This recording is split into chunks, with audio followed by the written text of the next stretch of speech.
दोस्तों, कहानी की शुरुआत होती है कैलिफोर्निया के सिल्वर लेक जैसे खूबसूरत नजारे से। यहाँ पर हम आर्ट गैलरी की एक ओनर सोलेन को देखते हैं, जो कि 40 साल की होने वाली थी। सोलेन की एक बेटी भी थी, जिसका नाम इजी था। सोलेन अकेले ही इजी की देखभाल करती है, क्योंकि सोलेन का जो हस्बैंड था उसने सोलेन को चीट करके ईवा नाम की एक लेडी से शादी कर ली थी। और तब से ही सोलेन इजी की रिस्पॉन्सिबिलिटी संभाल रही थी। तभी सोलेन से मिलने उसकी फ्रेंड ट्रेसी आती है, और कुछ देर के बाद इजी के फ्रेंड्स भी यहाँ पे आ जाते हैं, क्योंकि इजी अपने फ्रेंड्स के साथ एक फेमस ब्रांड प्रोग्राम कोचेला नाम के सिंगर से मिलने जाने वाली थी।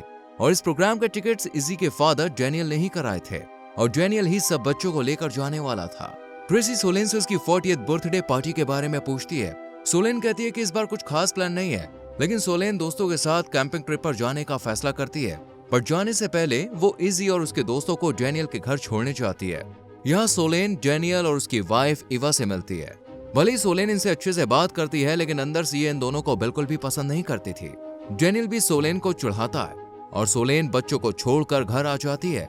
पर थोड़ी देर के बाद डैनियल इजी और उसके फ्रेंड्स को लेकर सोलेन के पास जाता है और कहता है कि मुझे कुछ जरूरी काम है, इसलिए मेरी जगह तुम इन्हें कॉन्सर्ट में ले जाओ।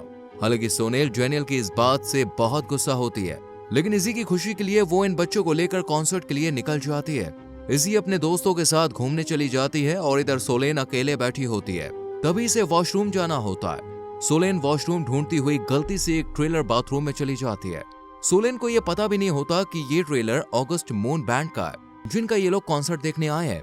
यहाँ सोलेन हेज नाम के एक बैंड मेंबर से मिलती है, और जब इसे पता चलता है कि ये बैंड का ट्रेलर है, तो सोलेन को काफी एम्बैरस फील होता है, और ये ट्रेलर बाहर से निकल आती है। शाम को बैंड का कॉन्सर्ट शुरू होता है, और यहाँ पर हेज एंड मोमेंट में क्लोजर टू सोलेन नाम का एक सॉन्ग आता है, जो कि सोलेन को डेडिकेटेड था। इसके बाद सोलेन फ्रेंड्स के साथ अपना 40th बर्थडे सेलिब्रेट करती है। इस दौरान सोलेन अपनी उम्र के बहुत से आदमियों से मिलती है, लेकिन कोई भी सोलेन को पसंद नहीं आता। अगले दिन सोलेन जब अपनी आर्ट गैलरी में होती है, तो यहाँ हेज जैसा बड़ा सेलिब्रिटी आता है। हेज को भी आर्ट में इंटरेस्ट था, लेकिन पहली मीटिंग जिस तरह से हुई, सोलेन उसकी वजह से हेज के सामने थोड़ा एम्बैरस फील करती है। लेकिन हेज एकदम नॉर्मल बिहेव करता है और अच्छी पिक्चर्स दिखाने के लिए कहता है। बाहर हेज के फैंस की भीड़ इकट्ठा हो जाती है। सोलेन हेज को एक दूसरी आर्ट गैलरी या कहें कि एक गोदाम के बारे में बताती है, जहां बहुत अच्छी अच्छी पेंटिंग्स रखी हुई थी। ये सुनकर हेज वहां जाने के लिए कहता है, और सोलेन हेज को लेकर गोदाम पहुंच जाती है। यहाँ पर काफी सारी पेंटिंग्स होती है। सोलेन हेज को बताती है कि मैंने आर्ट हिस्ट्री की पढ़ाई की है, हालांकि मैं पहले मेडिकल की पढ़ाई करना चाहती थी। सोलेन की बातें सुनकर हेज भी अपने बारे में बताता है और कहता है कि सब हमें हमारी पॉपुलैरिटी की वजह से पसंद करते हैं, लेकिन तुम अलग हो। दोनों के बीच एक अच्छा बॉन्ड बन जाता है, और सोलेन हेज को अपने घर ले जाती है, और यहाँ हेज के लिए सैंडविच बनाने लगती है। लेकिन सामान नहीं होता, इसलिए दोनों खाना ढूंढने के लिए सामान देखते हैं, और सोलेन बताती है कि मेरी लाइफ में सबसे जरूरी इजी है। लंच के दौरान सोलेन अपने डिवोर्स के बारे में हेज को बताती है, और किस तरह से डैनियल ने इसे चीट करके ईवा से शादी की, ये बात भी हेज के साथ शेयर करती है। यही वजह है कि सोलेन किसी पर भी भरोसा आसानी से नहीं कर पाती। इसी बीच सोलेन एक फोन कॉल रिसीव करने चली जाती है, और हेज पियानो बजाने लगता है। पियानो की आवाज सुनकर जब सोलेन अंदर आती है, तो वो हेज की तरफ अट्रैक्ट हो जाती है, और दोनों एक दूसरे को किस करते हैं। लेकिन सोलेन हेज को रोक देती है, और हेज को एज डिफरेंस के बारे में बताती है। लेकिन हेज को एज की फिक्र नहीं थी, इसलिए वो अपनी निशानी के तौर पर यहाँ पर एक घड़ी छोड़कर चला जाता है। इसी घर आकर जब सोलेन को नर्वस देखती है, तो इसकी वजह पूछती है, लेकिन सोलेन इसे कुछ भी नहीं बताती। यहाँ सोलेन को हेज की घड़ी दिखाई देती है। साथ ही कुछ देर बाद अननोन नंबर से सोलेन को मैसेज आता है। सोलेन समझ जाती है कि ये हेज है। हेज सोलेन को मिलने के लिए न्यूयॉर्क बुलाता है। इसके बाद सोलेन अगस्त मून की वीडियोस देखना शुरू कर देती है, और फिर फ्लाइट लेकर हेज से मिलने न्यूयॉर्क चली जाती है, और जिस होटल में हेज रुका था वहां पहुंचकर हेज से मिलती है। दोनों एक दूसरे के करीब आते हैं। हेज के टच करने से सोलेन भी रोमांटिक मूड में आ जाती है, और दोनों इंटीमेट होते हैं। हेज सोलेन को उसका फेवरेट खाना खिलाता है और उसके साथ डांस करता है, और दोनों एक अच्छा टाइम गुजारते हैं, और हेज सोलेन को स्पेशल फील कराता है। इसके बाद हेज सोलेन के लिए गिटार बजाता है, और वही धुन निकालता है जो हेज ने सोलेन के घर पर पियानो में बजाई थी। इसे सुनकर सोलेन को काफी अच्छा लगता है। यहाँ हेज सोलेन को नेक्स्ट प्रोजेक्ट के बारे में बताता है, जिसके लिए उसे यूरोप जाना था। सोलेन हेज के दूर जाने से थोड़ा अपसेट होती है। इस पर हेज सोलेन को भी साथ चलने के लिए कहता है। पहले तो सोलेन मना करती है, लेकिन फिर हेज के जिद करने पर उसके साथ चलने के लिए राजी हो जाती है। इसके बाद दोनों फिर से एक दूसरे के क्लोज आ जाते हैं, और कुछ इंटीमेट मोमेंट्स एक साथ बिताते हैं, और फिर दोनों नेक्स्ट कॉन्सर्ट के लिए चले जाते हैं। स्टेज पर हेज परफॉर्म करता है, और सोलेन बैक स्टेज पर हेज की परफॉर्मेंस को खूब एंजॉय करती है। सोलेन बैंड की पूरी टीम के साथ भी काफी मजे करती है, और उनके साथ घूमती है। लेकिन हेज किसी को ये नहीं बताता कि सोलेन और इसका रिश्ता क्या है, इसलिए दोनों छुप छुप कर एक दूसरे को डेट करते हैं। इस बीच दोनों एक दूसरे की कंपनी को काफी एंजॉय करते हैं और साथ ही रहते हैं। हालांकि इन दोनों को साथ देकर इनके कॉलीग्स को इन पर शक होने लगता है, लेकिन कोई कुछ कहता नहीं है। इसके बाद ये दोनों पेरिस जाते हैं और यहाँ एक शानदार से रेस्टोरेंट में बैठकर डिनर करते हैं और इसी बीच हेस सोलेन की तारीफ करता है और फिर उसे किस कर लेता है। इन दोनों ने अपने रिलेशन को पब्लिकली अनाउंस नहीं किया था, इसलिए कोई इन दोनों को किस करते हुए देख लेता है और इनकी तस्वीर खींचकर सोशल मीडिया पर अपलोड कर देता है। हेस सोलेन से कहता है कि हम काम खत्म करने के बाद कुछ दिन की छुट्टी पर जाएंगे। साथ ही ये भी बताता है कि मैंने अपने बैंड मेंबर के साथ एक रेंट पर घर लिया जहां हम छुट्टियां बिताएंगे। कुछ टाइम के बाद हेस और सोलेन उसी घर में चले जाते हैं और जब सोलेन अपने से कम उम्र की लड़कियों का फिगर देखती है तो इनके सामने बिकनी में जाने से हिचकिचाती है। इसलिए सोलेन बिकनी या स्विमसूट की बजाय फुल ड्रेस पहनकर स्विमिंग एरिया के पास आ जाती है और हेस के पास आकर बैठ जाती है। यहाँ लड़कियां सोलेन की एज को लेकर बातें करती हैं, लेकिन हेस को इससे कोई फर्क नहीं पड़ता, बल्कि वो तो यहाँ सोलेन के अलावा किसी और लड़की को देखता तक नहीं है। सोलेन की इंसल्ट करने के लिए ये लोग सोलेन से उसकी बेटी के बारे में बात करते हैं, लेकिन सोलेन इनके सवालों को बहुत ही लाइटली लेती है और बताती है कि इजी समर कैंप पर गई हुई है। इसके बाद बैंड के मेंबर्स हेस और सोलेन की एज को लेकर बात करने लगते हैं, जिन्हें सुनकर हेस को बहुत गुस्सा आता है और वो अपने दोस्तों को डांटने लगता है। इसलिए ये लोग टॉपिक बदल देते हैं और सोलेन से पूछते हैं कि तुम हेस से कैसे मिली।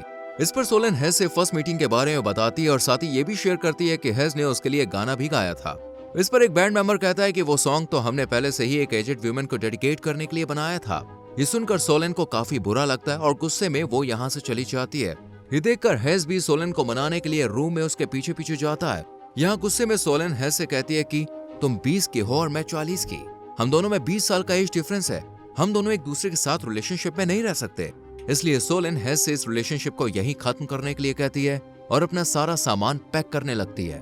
साथ ही सोलेन कहती है कि डैनियल ने जो मुझे दर्द दिया है मैं उससे दोबारा नहीं गुजरना चाहती, इसलिए हम अलग हो जाते हैं। और साथ ही बताती है कि ज्यादा एज की वजह से मैं बहुत शर्मिंदा हूँ। हेस सोलेन को समझाने की काफी कोशिश करता है, लेकिन सोलेन गुस्से में हेस की कोई भी बात नहीं सुनती और हेस की दी हुई घड़ी यहाँ पर रख कर चली जाती है और लॉस एंजलिस आ जाती है। जब सोलेन लॉस एंजलिस आती है तो यहाँ उसे एक पेंटिंग दिखती है। दरअसल ये वही पेंटिंग थी जिसे हेस ने पसंद किया था और अब इस पेंटिंग को हेस ने सोलेन को गिफ्ट कर दिया। सोलेन इस पेंटिंग को देखकर काफी खुश होती है, लेकिन साथ ही वो अपने रिलेशन के खत्म हो जाने की वजह से काफी दुखी भी होती है। हालांकि सोलेन को भी हेस के लिए लव वाली फीलिंग थी, लेकिन वो एज की वजह से पीछे हट गई।